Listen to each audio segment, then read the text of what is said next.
حضرت معاویہ کی وفات کے بعد تخت خلافت جب خالی ہوا تو یزید نے فوراً اپنی خلافت کا اعلان کر دیا۔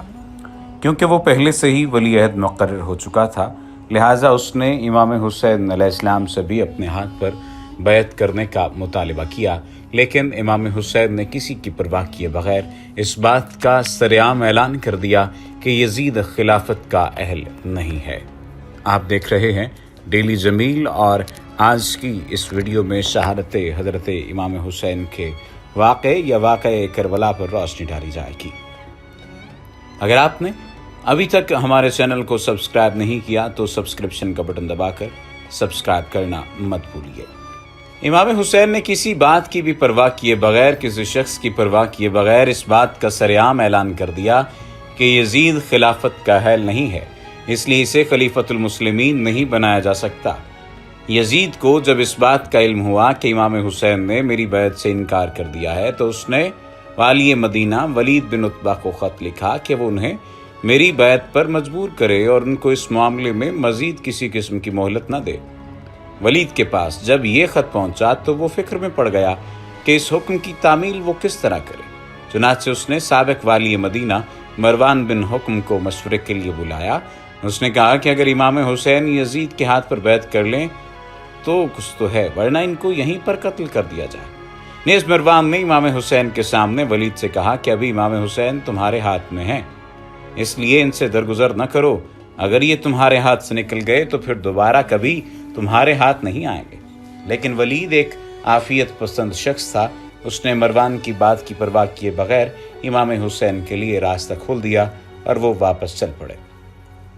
مروان نے ولید کو ملامت کی کہ تو نے موقع ضائع کر دیا، مگر ولید نے کہا کہ اللہ کی قسم میں امام حسین کو قتل کرنے سے ڈرتا ہوں، کہیں ایسا نہ ہو کہ قیامت کے دن وہ اپنے خون کا مطالبہ مجھ سے کر دیں، اس لیے کہ امام حسین کے خون کا مطالبہ جس کی گردن پر ہوگا وہ قیامت کے دن نجات نہیں پا سکے گا۔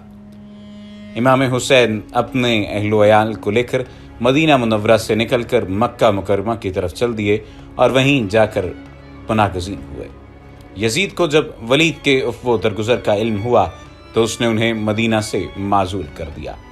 اہل کوفہ کو جب اس بات کا علم ہوا کہ آپ یزید کی بیعت سے انکار کر چکے ہیں تو کچھ حضرات شیعہ سلیمان بن سر الخزاعی کے مکان پر جمع ہوئے اور امام حسین کو خط لکھا کہ ہم بھی یزید کے ہاتھ پر بیعت کرنے کے لیے تیار نہیں ہیں، آپ فوراً کوفہ تشریف لے آئیے، ہم سب آپ کے ہاتھ ہر بیعت کر لیں گے اور یزید کی طرف سے مقرر کیے گئے کوفہ کے امیر نعمان بشیر کو یہاں سے نکال دیں گے۔ اس کے 2 دن بعد ان لوگوں نے اسی مضمون کا ایک خط امام حسین کی طرف لکھا اور چند دوسرے خطوط بھی آپ کے پاس بھیجے جن میں یزید کی شکایات اور اس کے خلاف اپنی نصرت و تعاون اور آپ کے ہاتھ پر بیعت کرنے کا یقین دلایا گیا تھا۔ علاوہ ازیں چند وفود بھی آپ کی خدمت میں بھیجے جن سے متاثر ہو کر امام حسین نے بڑی حکمت و دانش مندی سے یہ کام کیا کہ بجائے خود جانے کے اپنے چچا زاد بھائی مسلم بن عقیل کو کوفہ روانہ کیا اور ان کے ہاتھ یہ خط لکھ کر اہل کوفہ کی طرف بھیجا کہ میں اپنی جگہ اپنے چچا زاد بھائی مسلم بن عقیل کو بھیج رہا ہوں تاکہ یہ وہاں کے حالات کا جائزہ لے کر مجھے ان کی اطلاع دیں، اگر حالات درست ہوئے تو میں فوراً کوفہ پہنچ جاؤں گا۔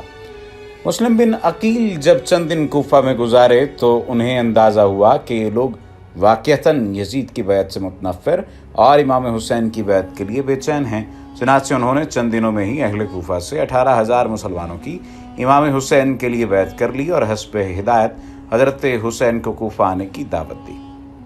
جب لوگوں میں یہ خبر مشہور ہوئی حضرت امام حسین نے کوفہ جانے کا عزم کر لیا ہے تو بجز عبداللہ بن زبیر کے اور کسی نے آپ کو کوفہ جانے کا مشورہ نہیں دیا، بلکہ بہت سے حضرات حضرت حسین کی خدمت میں حاضر ہوئے اور آپ کو یہ مشورہ دیا کہ آپ کوفہ ہرگز نہ جائیں اور اہل عراق و اہل کوفہ کے وعدوں اور ان کی بیعتوں پر بھروسہ نہ کریں، وہاں جانے میں آپ کے لیے بہت بڑا خطرہ ہے۔ لیکن امام حسین نے کسی کی ایک نہ سنی اور 8 یا 9 ذی الحج کو آپ مکہ سے کوفہ کے لیے روانہ ہو گئے۔ یہ سن 60 ہجری کا واقعہ ہے۔ کوفہ میں جب ابن زیاد کو امام حسین کی کوفہ کی طرف روانگی کی اطلاع ملی تو اس نے مقابلے کے لیے پیشگی ہی اپنا ایک سپاہی قادسیہ کی طرف روانہ کر دیا۔ امام حسین جب مقام زیالہ پر پہنچے تو آپ کو یہ خبر ملی کہ آپ کے رضائی اور چچا زاد دونوں بھائیوں کو اہل کوفہ نے قتل کر دیا ہے۔ اب امام حسین نے اپنے تمام ساتھیوں کو ایک جگہ جمع کر کے ان سے فرمایا کہ اہل کوفہ نے ہمیں دھوکہ دیا ہے اور ہمارے متبعین ہم سے پھر گئے ہیں۔ امام حسین اور ان کے ساتھی ابھی راستے میں ہی چل رہے تھے کہ دوپہر کے وقت دور سے کچھ چیزیں حرکت کرتی ہوئی نظر آئیں۔ غور کرنے پر معلوم ہوا کہ گھڑ سوار ہیں، اس لیے امام حسین اور ان کے ساتھیوں نے ایک پہاڑی کے قریب پہنچ کر محاذ جنگ بنا لیا۔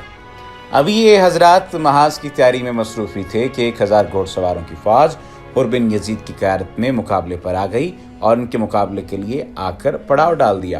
حر بن یزید کو حسین بن نمیر نے 1000 گھوڑ سواروں کی فوج دے کر قادسیہ بھیجا تھا۔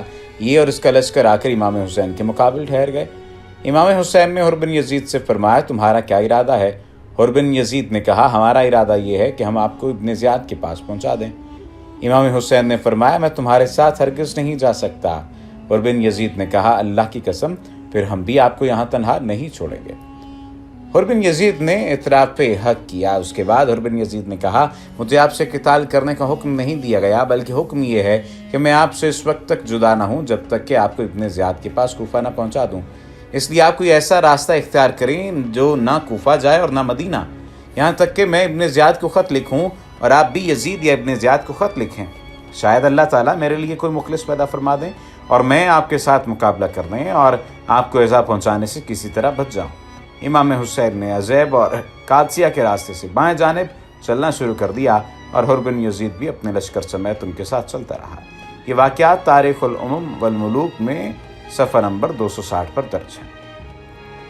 امام حسین جب نصر بن مقاتل پہنچ گئے تو آپ پر ذرا سی غنودگی طاری ہو گئی، لیکن اس کی تھوڑی ہی دیر بعد آپ ان للہ و انا الیہ راجعون کہتے ہوئے بیدار ہو گئے۔ آپ کے صاحبزادے علی اکبر نے جب یہ سنا تو دوڑتے ہوئے آیا اور فرمایا ابا جان کیا بات ہے؟ امام حسین نے فرمایا میں نے خواب میں دیکھا کہ کوئی گھڑ سوار میرے پاس آیا ہے اور مجھ سے کہہ رہا ہے کہ کچھ لوگ چل رہے ہیں اور ان کی موتیں بھی ان کے ساتھ چل رہی ہیں۔ اس سے میں سمجھا کہ یہ ہماری موت ہی کی خبر ہے۔ صاحبزادے نے فرمایا ابا جان کیا ہم حق پر نہیں ہیں؟ آپ نے فرمایا بلا شبہ ہم حق پر ہیں۔ صاحبزادے نے عرض کیا پھر ہمیں کیا ڈر ہے جبکہ ہم حق پر ہیں اور حق پر مر رہے ہیں؟ امام حسین نے ان کو شاباش دی اور فرمایا واقعی تم نے اپنے باپ کا صحیح حق ادا کیا ہے۔ یہ ابن جریر کی جواب نمبر 6 صفحہ نمبر 232 پر درج ہے۔ حر بن یزید پر جاسوسوں کا تسلط کر دیا گیا۔ اس کے بعد امام حسین آگے کی طرف چل دیے اور جب مقام نینوا پر پہنچے تو ایک گھڑ سوار کوفے سے آتا ہوا نظر آیا۔ یہ سب اس کے انتظار میں اپنی اپنی سواریوں سے نیچے اتر گئے۔ اس نے آ کر امام حسین کو تو نہیں البتہ حر بن یزید کو سلام کیا اور ابن زیاد کے خط اس کو دیا۔ حر بن یزید نے ابن زیاد کے خط پڑھ کر اس کا مضمون امام حسین کو سنا دیا اور ساتھ ہی اپنی مجبوری بھی ظاہر کر دی کہ اس وقت میرے سر پر جاسوس مسلط ہیں، اس لیے فی الحال میں آپ کے ساتھ کسی بھی قسم کی کوئی مصالحت نہیں کر سکتا۔ اس کے بعد ابن زیاد نے کوفہ سے عمرو بن سعد کو مجبور کر کے 4000 کا لشکر دے کر امام حسین کے مقابلے کے لیے بھیج دیا۔ عمرو بن سعد نے یہاں پہنچ کر امام حسین سے کوفہ آنے کی وجہ پوچھی تو آپ نے پورا واقعہ سنایا اور فرمایا کہ اہل کوفہ نے خود مجھے یہاں آنے کی دعوت دی ہے، اگر اب بھی ان کی رائے بدل گئی ہو تو میں واپس مدینہ جانے کے لیے تیار ہوں۔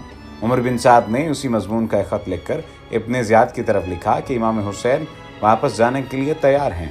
ابن زیاد نے جواب میں لکھا کہ امام حسین کے سامنے صرف یہ ایک شرط رکھو کہ وہ یزید کے ہاتھ پر بیعت کر لیں، جب وہ ایسا کر لیں گے تو پھر ہم غور کریں گے کہ ان کے ساتھ کیا معاملہ کیا جائے۔ اور ساتھ ہی عمر بن سعد کو یہ حکم دیا کہ وہ امام حسین اور ان کے ساتھیوں کا پانی بند کر دیں۔ یہ واقعہ امام حسین کی شہادت سے 3 دن پہلے کا ہے۔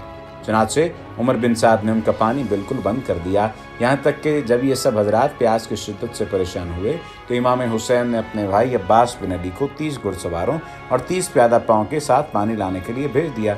جب یہ لوگ پانی لینے کے لیے جا رہے تھے تو راستے میں ان کا عمر بن سعد کی فوج سے مقابلہ ہوا، لیکن اس کے باوجود پانی کی تقریباً 20 مشکیں یہ حضرات بھر کر لے آئے۔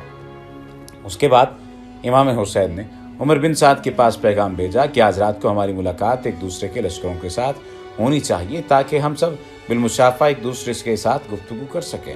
عمر بن سعد نے آپ کا یہ پیغام قبول کیا اور رات کو دونوں لشکروں کی باہم ملاقات ہوئی۔